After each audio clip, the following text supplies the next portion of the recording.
काही जण परदेशात जाऊन बदनामी करतात, काही जण बिहारमध्ये जाऊन बदनामी करतात। मुख्यमंत्री फडणवीसांचा विरोधकांवर हल्लाबोल। ओबीसींमध्ये भ्रम निर्माण करण्याच्या फंदात कुणीही पडू नये, लक्ष्मण हाकेंचा हल्लाबोल। शस्त्र आणि अस्त्रांपेक्षा राखीचे आशीर्वाद मोठे, मोदींनी बहिणींना विधानसभेत भागीदारी दिली, मुख्यमंत्री देवेंद्र फडणवीसांकडून कौतुक। अनिल अंबानी यांच्या घरी छापेमारी, अनिल अंबानींवर 17,000 कोटींच्या घोटाळ्याचा आरोप। मुंबई गोवा महामार्गावर मोठी वाहतूक कोंडी, माणगाव शहराच्या दोन्ही बाजूला वाहनांच्या लांबच लांब रांगा। रक्त आणि पाणी एकत्र वाहू शकत नाही, मग रक्त आणि क्रिकेट सोबत कसं चालू शकेल? संजय राऊतांचे थेट पंतप्रधान मोदींना सवाल। मंत्री उदय सामंत शरद पवारांच्या भेटीला, शरद पवारांच्या घरी नेत्यांची भेट। गणपतीत परीक्षा घेऊ नका, परीक्षा वेळापत्रक पुढे ढकला, अमित ठाकरेंची मंत्री आशिष शेलार यांना विनंती। अबिद हुसेन शेख जलीलकडून 10वीच्या विद्यार्थिनीवर बलात्कार, जळगाव जिल्ह्यात उडाली खळबळ। मराठा आरक्षणाबाबत उपसमितीवर जरांगे नाराज, फक्त लोक बदलले, मुद्दा कायम, जरांगे यांचं विधान।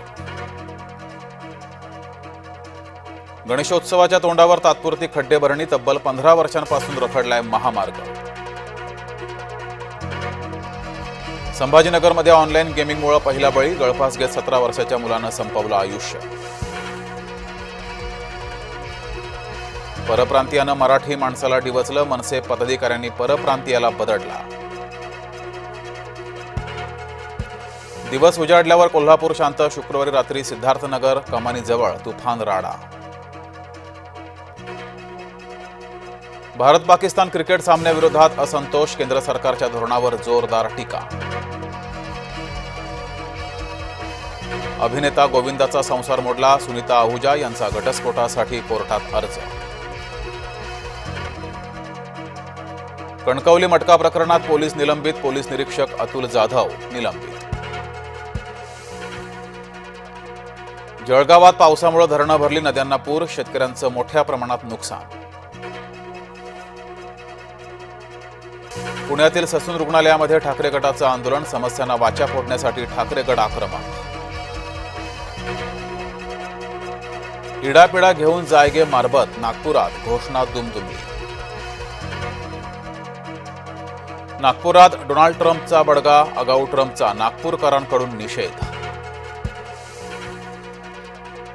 गणेशोत्सवापूर्वी मुंबईच्या रस्त्यांवरील सर्व खड्डे पूर्णपणे भरा, मुंबई उपनगराचे पालकमंत्री आशिष शेलार यांचे आदेश।